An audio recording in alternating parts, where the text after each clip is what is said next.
yi nasara na samu iyar fulani da kyau da kwalliya a idan ta na kalla kai.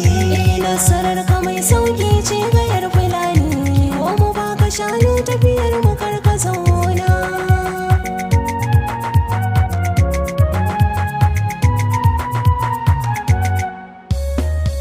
Garin masoyi bai nisa gani nan rigar ku ki bani duk kulawar ki kar na dinga shakku.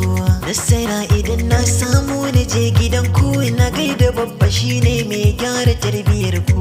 An yabo da kunya sare na nasabar ku, na so na samu irin ku ke ce tirina.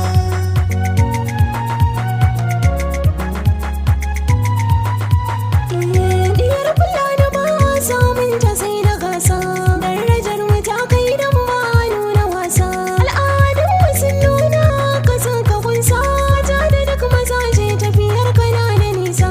Me batun ka kadoshin wai ina ka dosa, mu fulana ya shaida ba mu raina juna. Akan ki zani yau ko me karɓi uzurina, dukka wadda bauta zan yi kuda a rana. Ki kaɗai nake hangowa cikin gidana, mai shirin na ba da jikina a wangarana.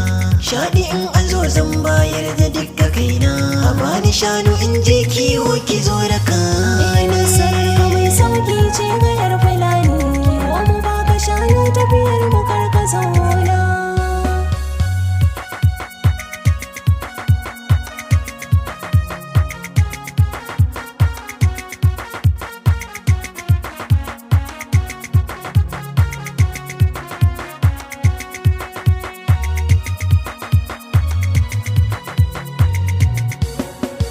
Ina yi nasara na samu diyar fulani da kyau da kwalliya a idan ta na kalla kai. Ka fura da nono ka sha ka zo ka huta, mu gidan mu ba ma rowa muna da kyauta.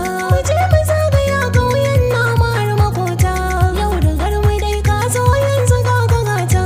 Ka shigo cikin ta ka sace zuciyata, ina ta shawara so kuma na ta jin tsirani.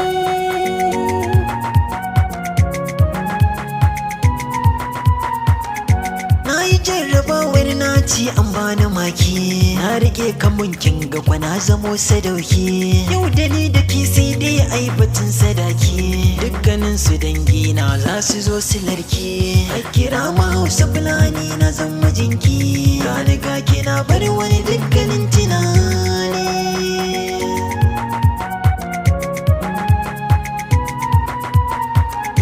Ka sa kunya ta da karuwa idona, ba ni gane komai ka gane dai nufina. Farin ciki nake kullum gani gasina, su suke kwabata yin har na bata raina. Kayi hanzarin samun daga farin ciki na, a koda yaushe kar da ka bar ni ka zam kula. Ina yi nasara na samu iyar fulani.